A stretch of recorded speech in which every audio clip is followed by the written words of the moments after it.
Bonjour à tous, bienvenue dans le Nico du jeudi 7 mars 2019 et le graphique du jour, c'est la balance commerciale américaine qui atteint des déficits records, toujours dans un contexte de négociation serrée de l'administration de Donald Trump vis-à-vis de la Chine, mais aussi de l'Europe. Et vous voyez qu'en fait ce déficit continue malgré des services qui sont excédentaires dans un contexte où il y a un peu de consolidation sur les marchés actions, les marchés de taux restant plutôt stables.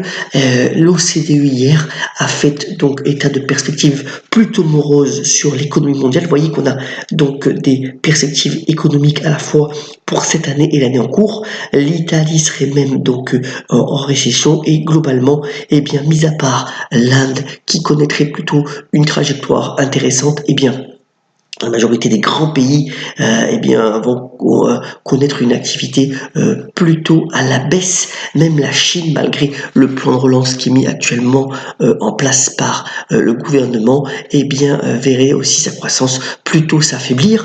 Alors aujourd'hui, on a une réunion importante. Alors, oui, c'est beau sourire de Mario Draghi sur cette photo. On a une réunion importante de la Banque centrale européenne. Ce sera pour cet après-midi dans un contexte où l'euro-dollar, donc l'euro est pratiquement au plus bas de cette année, donc 1,13 $ pour 1 euro. Le président de la Banque centrale européenne devrait voir lui aussi ses perspectives de croissance pour la zone euro revues à la baisse pour 2019 et 2020.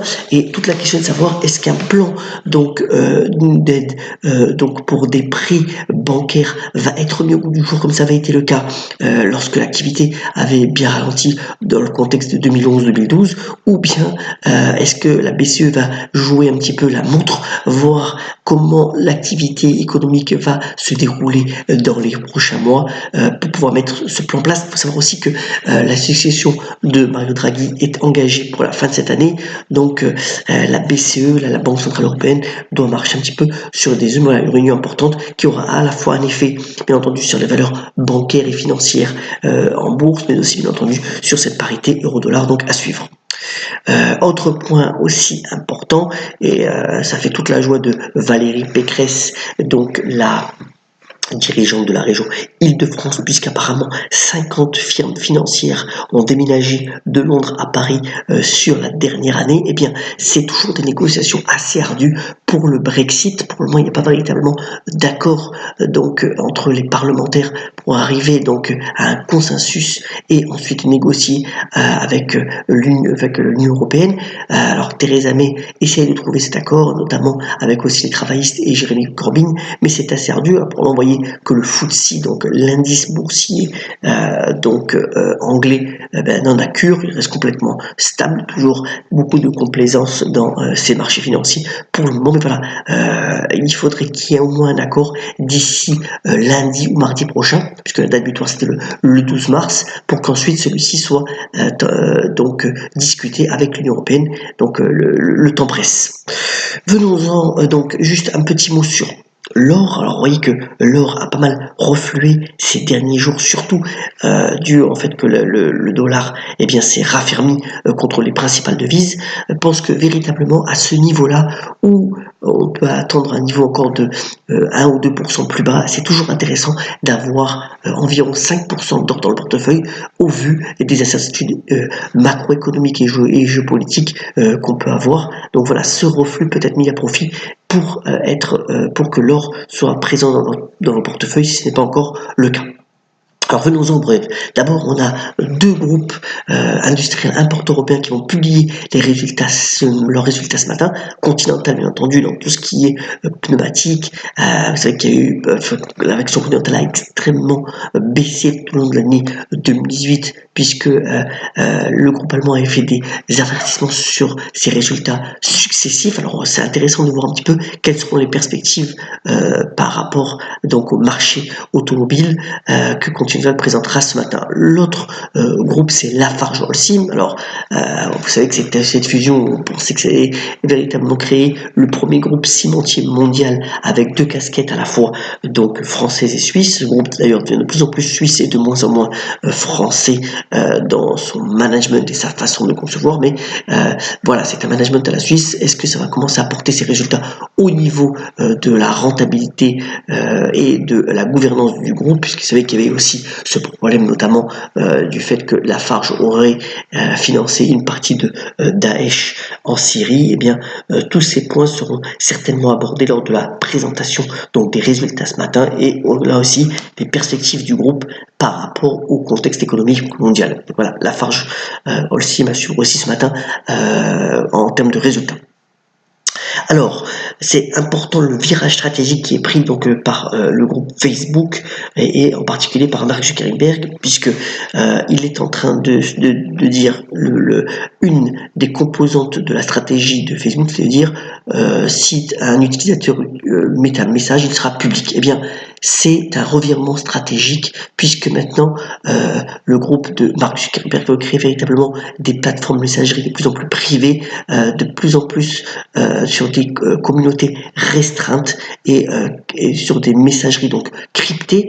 Mark Zuckerberg a fait état de l'idée de pouvoir échanger entre WhatsApp, donc Messenger et Instagram, eh bien des messages privés, mais c'est compliqué parce que 98% du revenu de Facebook, c'est sur la publicité, et le publicitaire compte justement sur l'ouverture du réseau. Donc il y a ce revirement stratégique. D'ailleurs, le patron de Facebook a dit que ça prendrait des années pour que ce soit mis en place. C'est compliqué puisque, par exemple, WhatsApp, ça a été racheté donc milliards de dollars en 2014, et pour le moment ça ne rapporte pas véritablement de sous. C'est toujours donc la publicité qui est le fer de lance du groupe de réseau social, et donc c'est ce passage du public vers le privé va prendre du temps, et va prendre du temps aussi à être véritablement rentable. Pour le moment, eh bien les investisseurs font confiance à Mark Zuckerberg, puisque vous voyez que l'action a repris du poil de la bête depuis son point bas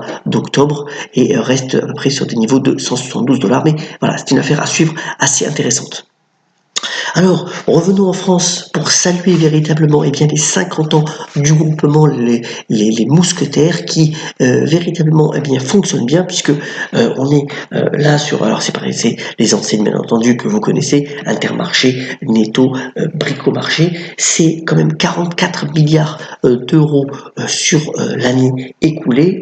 D'ailleurs, le chiffre d'affaires est en hausse de 7%. C'est toujours le rapport qualité-prix qui séduit les consommateurs, et il faut savoir aussi que ce groupe Intermarché, les groupes Mousquetaires, c'est intéressant parce que il y a 60 sites agro mousquetaires à travers la France, et c'est un groupe de 150 000 salariés en tout, les mousquetaires, et c'est véritablement cet émaillage à travers le territoire qui permet finalement de connaître une belle rentabilité et un beau dynamisme de ces chiffres. Donc voilà, 50 ans du groupement Les Mousquetaires à saluer aujourd'hui, et le graphique est d'ailleurs rapporté dans le quotidien Les Échos ce matin.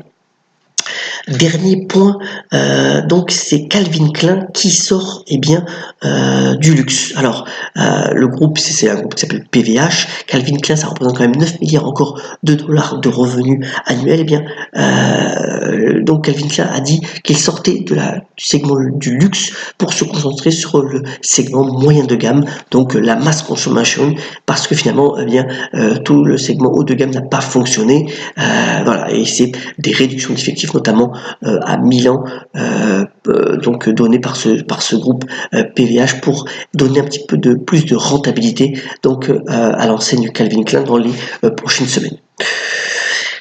Juste un point, parce que voilà, sur le point de vue donc des loisirs, donc le plus grand labyrinthe donc glacier a été créé donc à Manitoba au Canada. Alors, il faut savoir que il a fallu construire 1300 murs, 300 camions transportant de la glace ont été nécessaires pour créer finalement ce labyrinthe de glace, qui est une véritable attraction touristique pour cette région du Canada, et donc c'est rentré dans le livre Guinness du record. Terminons ce morning comme d'habitude par la citation du jour. D'abord, un point véritablement encore ce cauchemar parisien en Ligue de Champions, puisque Lukaku et son équipe de Manchester ont réussi l'improbable, puisque pratiquement aucun ne l'avait fait, c'est-à-dire de se qualifier après avoir perdu 2-0 à domicile. J'espère que Paris Saint-Germain pourra s'en remettre et termine donc ce morning par la citation du jour. Elle vient de cet excellent auteur Georges Perec qui a notamment dit « Tout portrait se situe au confluent d'un rêve et d'une réalité ». On vous souhaite une excellente journée, soyons solidaires, ayons la pêche, comme on dit maintenant, soyons vifs et à demain sur le Morning Echo. Très très très bonne journée.